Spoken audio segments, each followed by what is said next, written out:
Good morning students. अब से पहले हम रदरफोर्ड्स मॉडल, उसकी limitations, electromagnetic wave theory, Planck's quantum theory, ये सारी चीजें कर चुके हैं।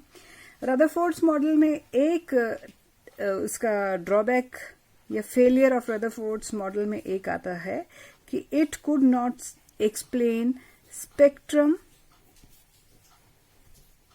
ऑफ हाइड्रोजन एटम या हाइड्रोजन एटम और एटम्स लाइक हाइड्रोजन।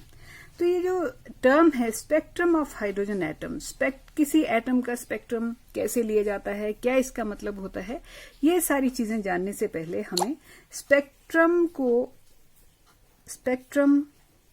कैसे लेते हैं और क्या इसका मतलब है, कौन सी डिवाइस से लिया जाता है, ये सारी चीजें, और स्पेक्ट्रम कितनी तरह के होते हैं, ये जानकारी हमें होना, ये इंफॉर्मेशन हमें होना जरूरी है।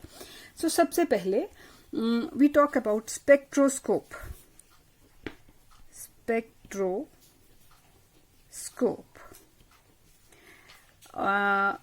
स्पेक्ट्रोस्कोप का ही एक दूसरी फॉर्म है स्पेक्ट्रोग्राफ।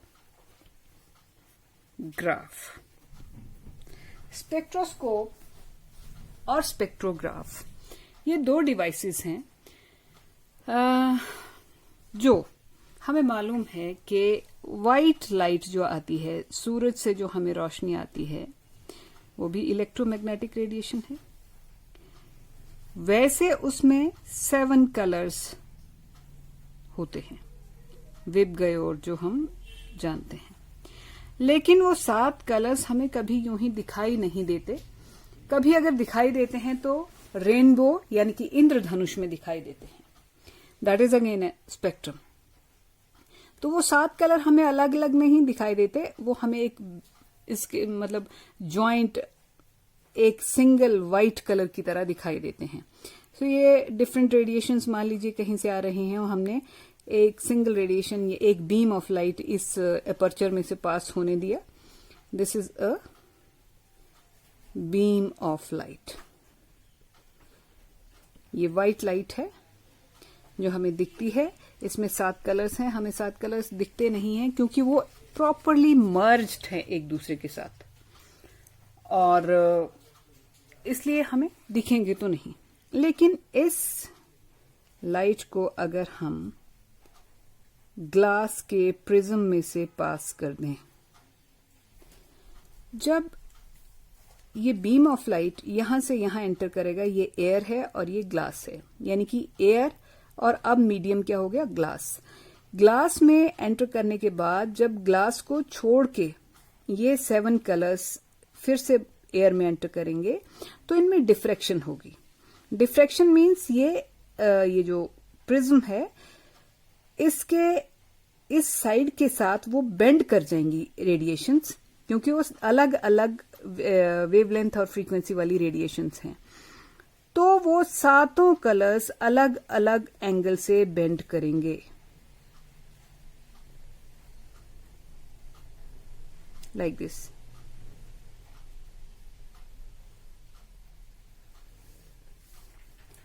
अब वो हमें इकट्ठे नहीं दिखेंगे, उनको हम टेलीस्कोप की मदद से देख सकते हैं। अगर फिर से देखिए, ये व्हाइट लाइट का एक बीम है, उसको हमने ग्लास प्रिज्म में से पास किया। ग्लास प्रिज्म में से पास होने पे वो जब बाहर निकले तो सबकी डिफ्रैक्शन होगी, और डिफ्रैक्शन डिपेंड करेगी कि उनका जो है वेवलेंथ, जिसकी जितनी ज्यादा वेवलेंथ होगी उसकी बेंडिंग सबसे कम होगी। तो ये इस पैटर्न में स्प्लिट कर जाएगा। वायलेट कलर सबसे ज्यादा झुका हुआ निकलेगा बाहर, इंडिगो कम, ऐसे ऐसे ऐसे, और सबसे कम बेंडिंग किसकी हुई होगी, रेड कलर की, क्योंकि उसकी वेवलेंथ सबसे लॉन्गेस्ट है इनमें। लेकिन अब ये बेंडिंग या डिफ्रैक्शन के चक्कर में क्या हुआ कि 7 कलर्स अलग अलग हो गए। पहले हमें अलग नहीं दिखते थे, अब ये अलग अलग दिख रहे हैं टेलीस्कोप की मदद से। अगर हम यहाँ पे टेलीस्कोप यूज करते हैं तो इस सारी डिवाइस का नाम हो गया स्पेक्ट्रोस्कोप। लेकिन यदि हम टेलीस्कोप की जगह यहाँ पे फोटोग्राफिक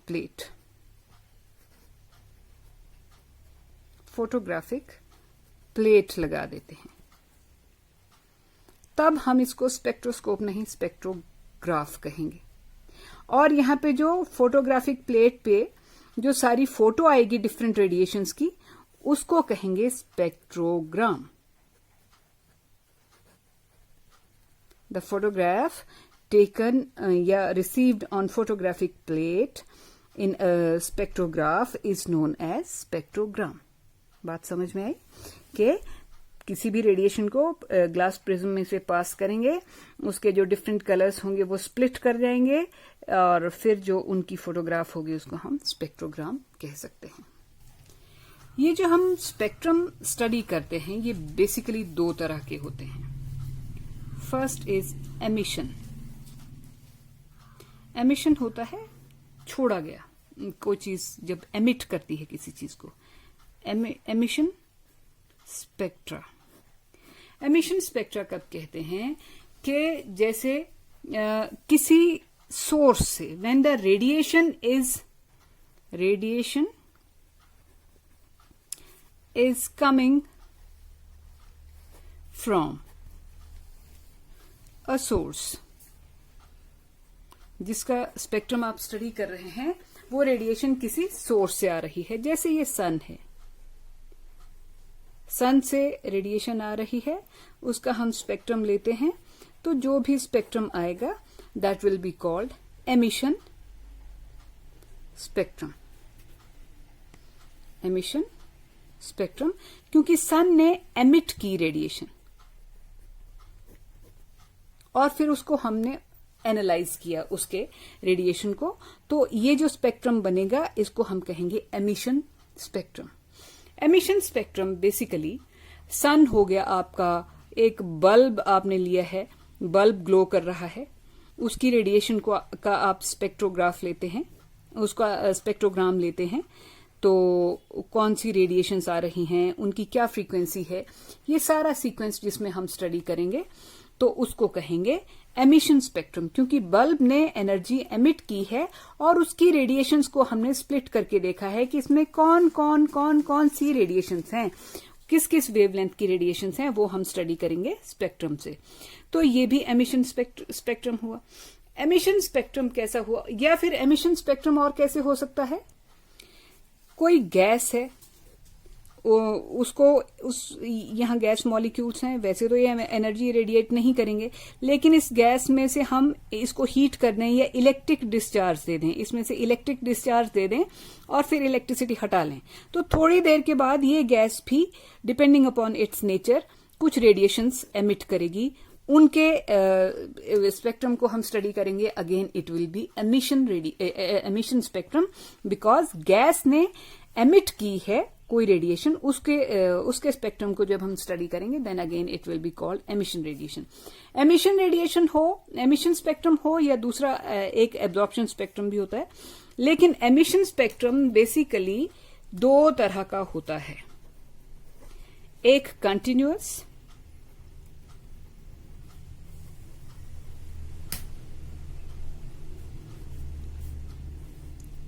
स्पेक्ट्रम। कंटिन्यूअस स्पेक्ट्रम होता है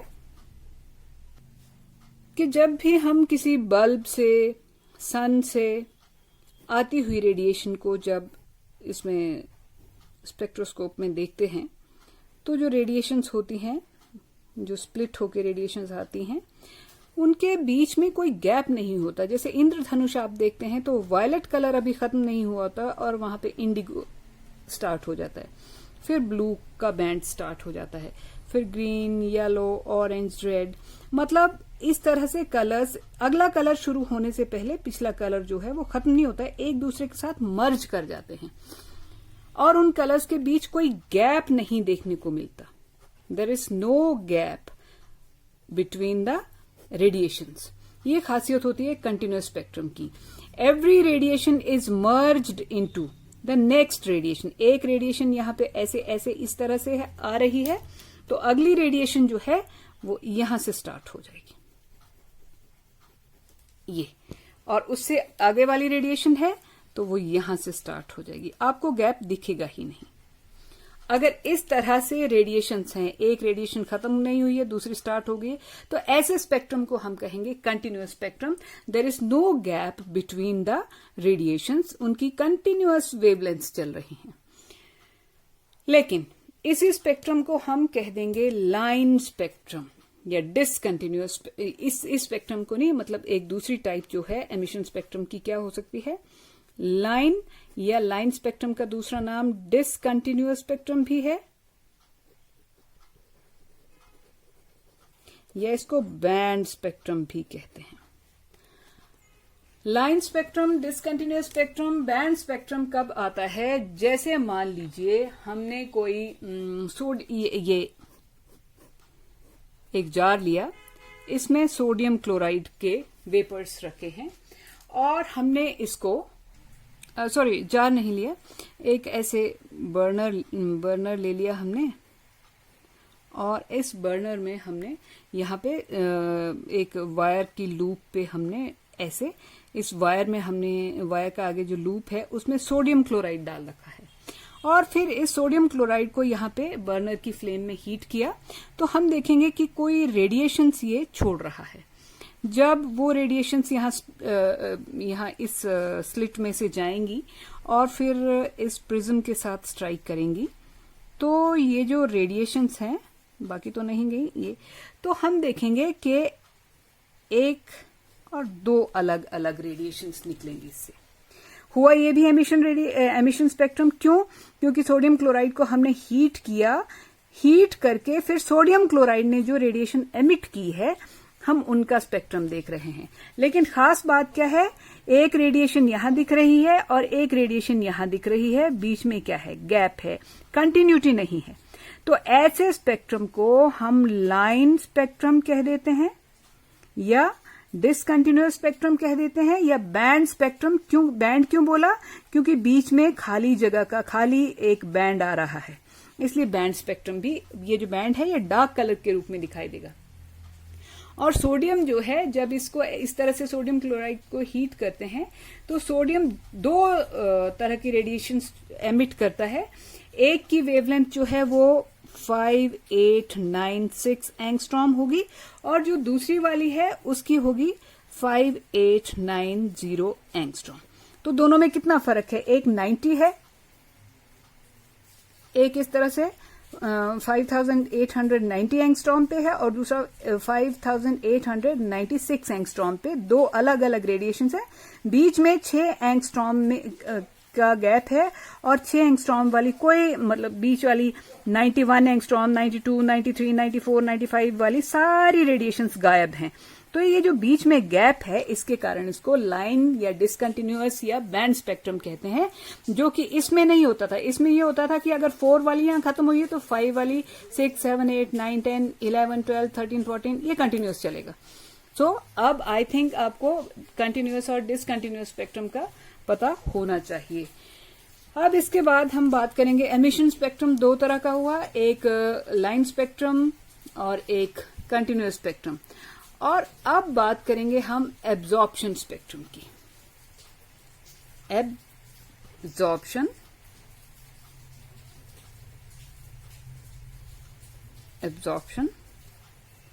स्पेक्ट्रम।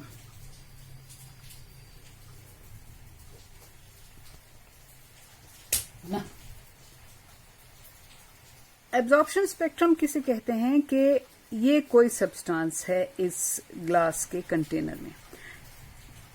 जैसे मान लीजिए सोडियम क्लोराइड का ही एग्जांपल ले लेते हैं। सोडियम क्लोराइड है और उसके वेपर्स हैं। इस जार में से हम डिफरेंट वेवलेंथ की रेडिएशंस पास करते हैं, लेकिन वो मतलब एक बीम ऑफ रेडिएशंस इसमें से हमने पास कर दिया। अब यहां पे तो रेडिएशंस कंटिन्यूअस थी, जब इसमें से पास किया और जो इसने फिर इसमें से गुजारने के बाद जो रेडिएशंस थी वो हमने अगर स्टडी की स्पेक्ट्रोस्कोप में, तो महसूस किया कि बाकी सारी रेडिएशंस होंगी, लेकिन बीच में 2 रेडिएशंस गायब होंगी। जहां गायब होंगी वहां हमें डार्क कलर दिखाई देगा।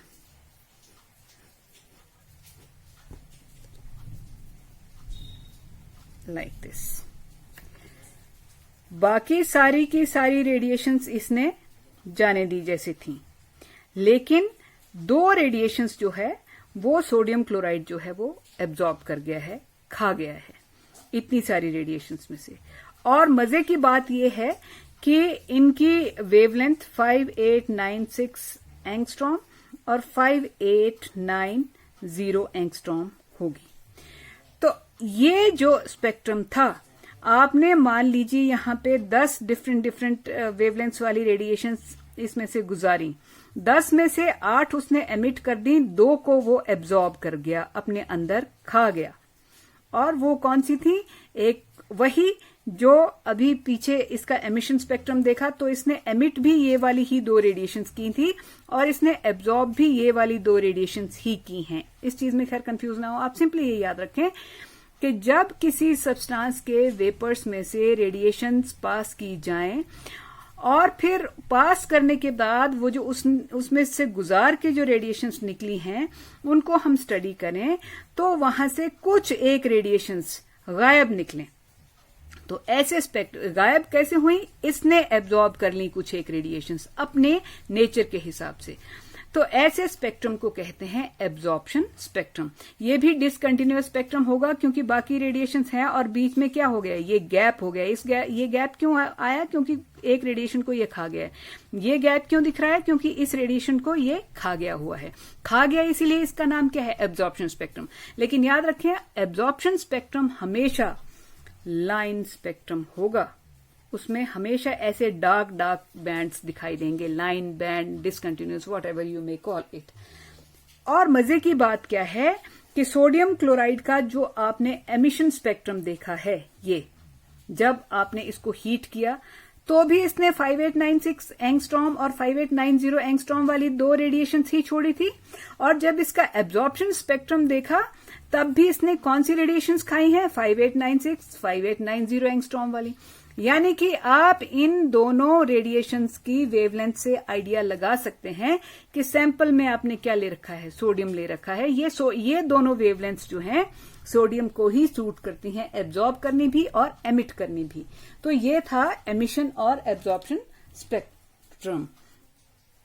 अब एमिशन और एब्जॉर्प्शन स्पेक्ट्रम के डिफरेंसेस को एक बार नजर मार लेते हैं। एमिशन स्पेक्ट्रम होता है जब कोई किसी सोर्स से, सन, बल्ब, हीटेड गैस या कोई फिलामेंट जिसको आपने हीट कर रखा है, वो क्या है? सोर्स है। किसी सोर्स से आने वाली रेडिएशन को जब आप स्पेक्ट्रम उसका देखते हैं तो उस स्पेक्ट्रम को क्या कहते हैं? Emission spectrum. और एब्जॉर्प्शन स्पेक्ट्रम क्या होता है? किसी सब्सटेंस के सैंपल में से व्हाइट लाइट गुजारेंगे और जब उस स्पेक्ट्रम को हम देखेंगे, व्हाइट लाइट गुजार के जो आगे निकलती है उसको बोलते हैं ट्रांसमिटेड रेडिएशन का जब स्पेक्ट्रम लेंगे तो वो जो स्पेक्ट्रम आता है उसको कहते हैं एब्जॉर्प्शन स्पेक्ट्रम। क्या बोला मैंने? व्हाइट लाइट किसी सब्सटेंस के सैंपल में से गुजारने के बाद ट्रांसमिटेड लाइट का जो स्पेक्ट्रम आता है, दैट इज एब्जॉर्प्शन स्पेक्ट्रम। और एमिशन स्पेक्ट्रम डायरेक्ट सोर्स से जो आई हुई लाइट होती है उसके स्पेक्ट्रम को हम कहते हैं एमिशन स्पेक्ट्रम। जो ये एमिशन स्पेक्ट्रम है, इसमें ब्राइट कलर्ड लाइन्स होंगी। अगर ये डिसकंटिन्यूअस भी होगा तो ब्राइट कलर्ड लाइन्स होंगी, बीच में कोई जैसे डार्क बैंड होगा, तो ये हो सकता है। और एब्जॉर्प्शन स्पेक्ट्रम में जहां जो रेडिएशंस एब्जॉर्ब हुई हैं उनकी जगह डार्क बैंड होगा, बाकी रेडिएशंस जैसे भेजी गई थी वैसे के वैसे निकल आएगी। जैसे सोडियम क्लोराइड ने 2 रेडिएशंस खा ली थी, उनकी जगह क्या होगा? 2 डार्क लाइन्स होंगी।